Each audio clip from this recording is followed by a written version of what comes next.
좋으신 주님의 은혜가 오늘 이 시간 말씀으로 하루를 시작하는 우리 모든 교우들과 함께 하시기를 바랍니다. 오늘 우리가 함께 나누시면서 함께 은혜 받으실 말씀은 미가서 4장입니다. 미가는 1장에서 3장까지 이스라엘을 향한 강력한 하나님의 심판을 말씀하고 있습니다. 정치 및 종교 지도자들의 죄악을 지적하고 또 그로 인한 하나님의 심판으로 인해서 예루살렘과 유다가 황폐하게 될 것을 예언합니다.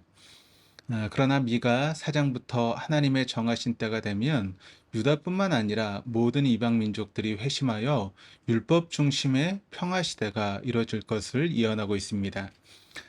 예루살렘에 선포되는 하나님 말씀 앞에 유대인과 이방인 간의 깊은 갈등의 골은 사라지고 말씀으로 하나 되는 환상을 보여주고 있습니다. 본문 2절 말씀이 이렇게 기록을 합니다. 곧 많은 이방 사람들이 가며 이르기를 오라 우리가 여호와의 산에 올라가서 야곱의 하나님의 전에 이르자. 그가 그의 도를 가지고 우리에게 가르치실 것이니라. 우리가 그의 길로 행하리라 하리니 이는 율법이 시온에서부터 나올 것이요 여호와의 말씀이 예루살렘부터 나올 것입니다. 하나님은 우리가 스스로의 힘으로는 기득권을 내려놓지 못함을 너무도 잘 알고 계십니다. 기득권을 내려놓음이 하나님의 섭리이며 계획하신 뜻이라는 믿음 아래에서야 비로소 우리가 겨우 내려놓게 됩니다. 즉 기득권을 내려놓으라는 하나님의 말씀을 받아야만 가능합니다.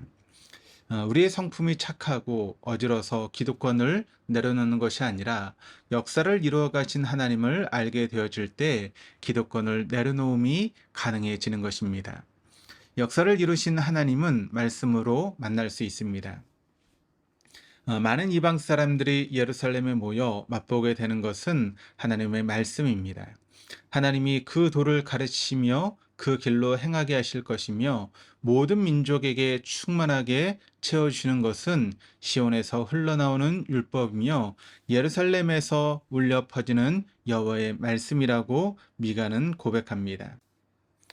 그때야 비로소 모든 민족들은 기득권을 내려놓고 싸움과 분열을 그만두게 될 것이며 풍성하고 차고 넘치지는 않아도 하나님이 주신 포도나무와 무화과나무로 만족할 수 있게 됩니다. 본문 3절과 4절입니다. 그가 많은 민족들 사이에 이를 심판하시며 먼 곳 강한 이방 사람을 판결하시리니 무리가 그 칼을 쳐서 보습을 만들고 창을 쳐서 낫을 만들 것이며 이 나라와 저 나라가 다시는 칼을 들고 서로 치지 아니하며 다시는 전쟁을 연습하지 아니하고 각 사람이 자기 포도나무 아래와 자기 무화과나무 아래에 앉을 것이라. 그들을 두렵게 할 자가 없으리니 이는 만군의 여호와의 입이 이같이 말씀하셨습니다. 우리가 주님으로부터 들었던 복음도 바로 이것이었습니다. 주님은 하나님의 아들이라는 기득권을 버리고 이 땅에 오셨습니다. 이 땅에 계시는 동안 어떤 기득권도 취하지 아니하시고 온전히 자신을 내어주시며 오직 하나님의 말씀만을 들려주셨습니다.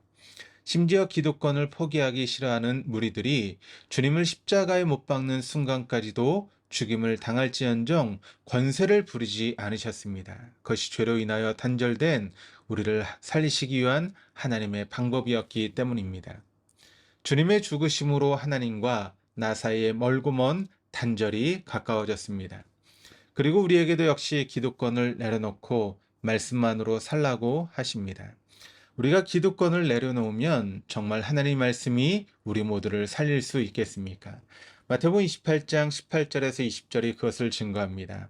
예수께서 나와 말씀하여 이르시되 하늘과 땅의 모든 권세를 내게 주셨으니 그러므로 너희는 가서 모든 민족을 제자로 삼아 아버지와 아들과 성령의 이름으로 세례를 베풀고 내가 너희에게 분부한 모든 것을 가르쳐 지키게 하라.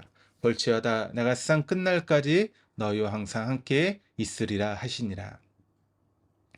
기득권을 내려놓을 때 하늘과 땅의 모든 권세를 가지신 주님이 함께 하시겠다라고 하십니다. 그리고 주님과 동행하는 나에게 내 배를 채우는 삶이 아닌 하나님 나라를 채우는 삶을 살라라고 명령하십니다. 이것이 주님이 우리에게 보여주시는 복음입니다. 미가는 유다를 향하여 예언하면서 가나안을 포기하라고 합니다. 그리고 바벨론으로 끌려가야 함을 예언하고 있습니다. 하나님의 약속으로 주신 땅을 포기하는 것, 그리고 순순히 바벨론으로 끌려가는 것이 말처럼 쉬운 일이 결코 아닙니다. 그러나 미가는 바벨론에서 포로로 생활하는 것이 곧 하나님이 계획하시는 구원의 출발임을 선포하고 있습니다. 본문 10절입니다.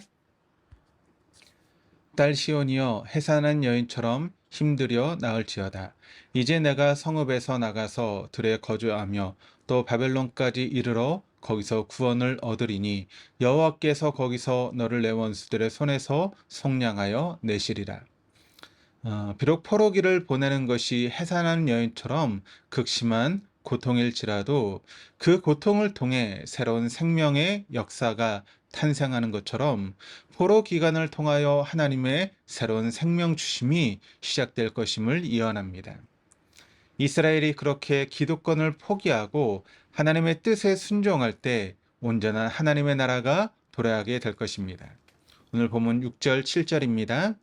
여호와께서 말씀하시되 그날에는 내가 저는 자를 모으며 쫓겨난 자와 내가 환난 받게 할 자를 모아 발을 저는 자는 남은 백성이 되게 하며 멀리 쫓겨났던 자들이 강한 나라가 되게 하고 나 여호와가 시온 산에서 이제부터 영원까지 그들을 다스리라 하셨나니. 지금도 멈추지 않는 이 땅의 전쟁을 그치게 하는 것은 곧 하나님뿐이십니다. 하나님께서 칼을 쳐서 보습을 만드시고 창을 쳐서 낫을 만드시겠다면 그 백성된 우리도 전쟁을 그치는 일을 해야 합니다. 내 가정이 전쟁 중이라면 부모된 기득권을 내려놓아야 됩니다. 자녀의 기득권, 남편과 아내의 기득권을 내려놓아야 됩니다. 직장과 사회와 나라와 종교 간의 전쟁이 그치고 참으로 신실하신 하나님이 친히 다스리시는 나라가 되기 위해서 누군가는 기득권을 내려놓아야만 합니다. 그렇다면 하나님 백성된 우리가 먼저 기득권을 내려놓아야 하지 않겠습니까? 우리가 가지고 있는 기득권이 작은 것이라 할지라도 그 기득권을 내려놓으며 하나님의 뜻을 이뤄갈 수 있는 저 여러분의 삶이 될 수 있기를 주님의 이름으로 축원합니다. 기도하시겠습니다. 하늘의 기득권을 버리시고 사랑으로 오신 주님, 잔뜩 배가 부른 포만감이 오히려 우리의 기분을 망치고 몸을 불편하게 합니다. 하지만 배가 충분히 채워지지 않아도 누군가와 나눠 먹을 때 우리는 행복을 느낍니다. 많이 가지고 풍성히 누려야 행복하다라고 세상은 말하지만 하나님께서는 기득권을 포기하고 내려놓아야 행복하다라고 말씀하십니다. 하나님 나라의 행복 속에 살아갈 수 있도록 우리가 가지고 있는 기득권을 내려놓고 하나님의 뜻에 순종할 수 있도록 인도하여 주옵소서. 감사드리며 예수 그리스도 이름으로 기도드립니다. 아멘.